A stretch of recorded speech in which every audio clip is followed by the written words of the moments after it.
한미연합훈련은 방어적일까, 도발적일까? 이와 관련해 2018년 6월 북미 정상회담에서 당시 미국 대통령이었던 도널드 트럼프는 매우 도발적이라며 중단을 선언한 바 있다.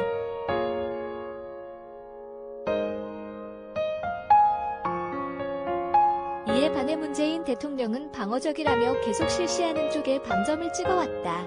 누구의 말이 진실에 더 가까울까? 한미연합훈련은 양국 군사력의 구성 및 작전 계획과 불가분의 관계를 맺고 있다.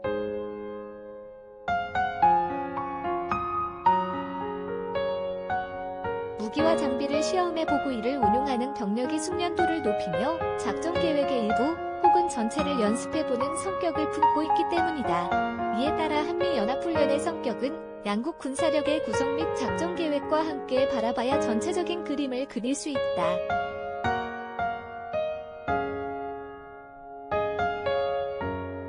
한미연합훈련의 기본적인 목적은 북한의 공격을 억제하고 억제 실패 시 방어 및 격퇴를 하는 데에 있다.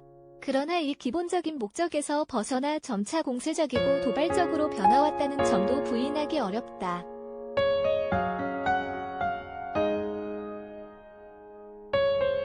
한미연합사의 작전계획 5027에 유사시 북한을 군사적으로 점령해 통일을 달성한다는 내용이 포함된 때는 1990년대 전반기였다. 그런데 문재인 정부 시기에도 이러한 계획은 유지되어 왔던 것으로 보인다.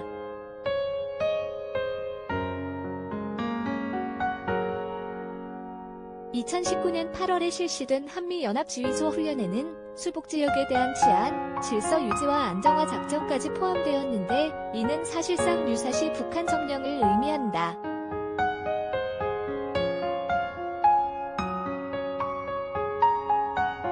이걸 두고 방어적이라고 하긴 어려울 것이다. 한미연합사의 작전계획 및 이와 연동된 연합훈련과 관련해 주목할 것은 2015년에 양국이 합의한 작계 5015이다.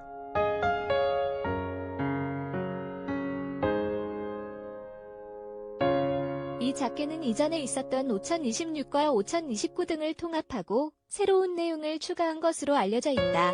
핵심적인 내용은 북한의 핵무기 사용 징후 포착 시 선제 타격, 북한 급변 사태 발생 시 한미연합군 투입 등이다.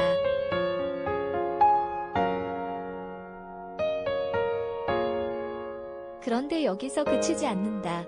2015년 8월 27일 국방부의 조상우 군부조계 혁추진관은 북한의 핵무기 사용 징후가 보이면 승인권자를 제거한다는 내용의 참수작전을 언급했다.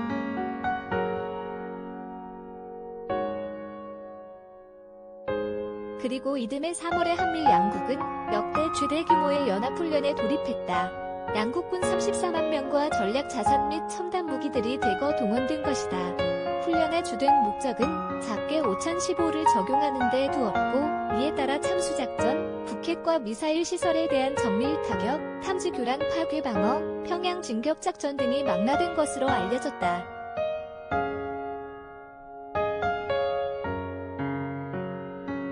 이에 대한 북한의 반발도 격렬했다. 선제 공격당하기 전에 핵무기를 사용할 수 있다고 위협했고 통일성전 운운하면서 전쟁이 터지면 주체적 전쟁 방식으로 통일을 완수하겠다고 공언했다.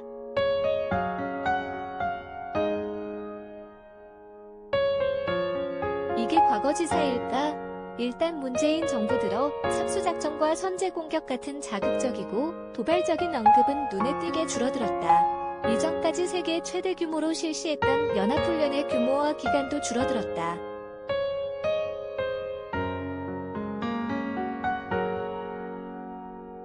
그러나 작계 5015가 폐기되거나 크게 완화되었다는 소식은 들리지 않는다. 주목할 점은 또 있다.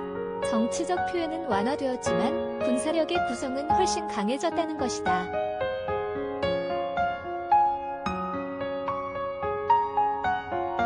참수작전은 주로 박근혜 정부 때 거론되었지만 그 군사적 능력은 문재인 정부 들어 구비되고 있다.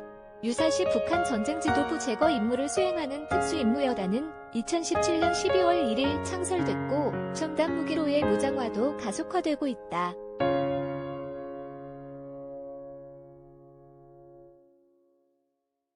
북한 지도부 참수작전 및 북핵 선제 타격의 핵심 전력으로 거론되었던 F-35 40대 도입도 박근혜 정부 때 결정되었지만 도입 및 전력화는 문재인 정부 들어 본격화되고 있다.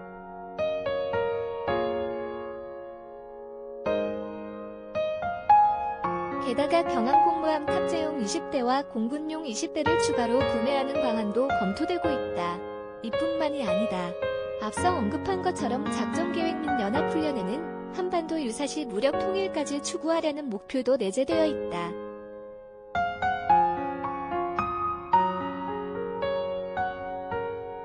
그런데 이에 필요한 개념 및 전력도 문재인 정부 들어 크게 증강되고 있다.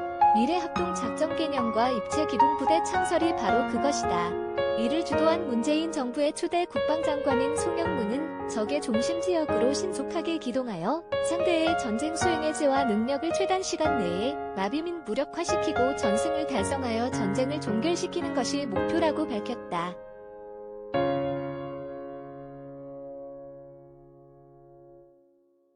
입체기동부대는 공중에서 투입되는 공정사단, 지상에서 진격하는 기동군단, 해상에서 투입되는 해병대로 구성된다. 유사시 이들을 동시에 투입해 평양을 신속히 점령한다는 것이 미래합동작전의 요체인 것이다.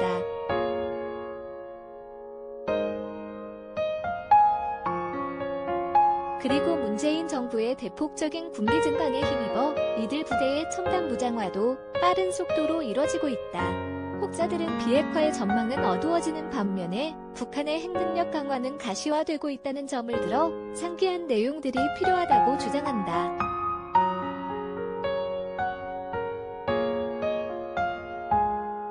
그러나 문재인 대통령이 대규모 전력 증강에 기반을 둔 국방개혁 2.0을 제가한 시점은 2019년 1월이었다. 2018년 세 차례의 남북 정상회담과 최초의 북미 정상회담 직후이자 2차 북미 정상을 앞둔 시점이었다.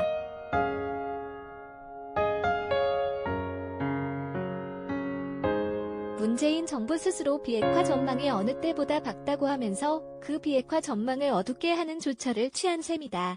한미연합훈련의 성격과 관련해 또 한 가지 주목할 점이 있다.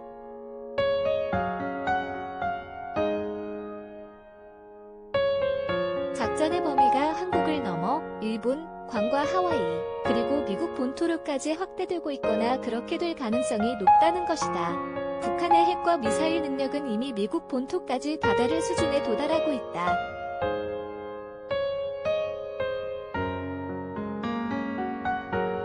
그리고 한반도 유사시 미군 전력은 주일 미군, 괌과 하와이, 그리고 미국 본토에서도 전개된다. 이에 따라 전쟁이 임박하거나 발발 시 이들 지역에 대한 방어도 중요해질 수밖에 없다.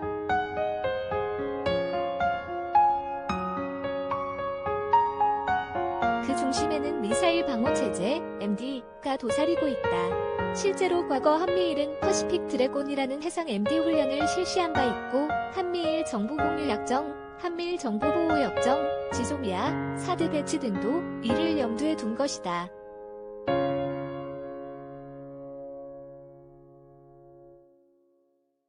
바이든 행정부 들어서도 이러한 기류는 여전히 나타나고 있다.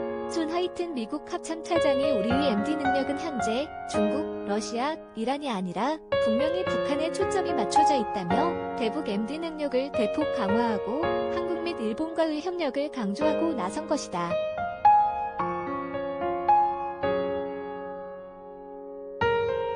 당장 악순환의 고리를 끊을 수는 없을 것이다. 하지만 아인슈타인의 명언처럼 같은 행동을 반복하면서 다른 결과가 나오기를 기대하는 것만큼이나 어리석은 일도 없다.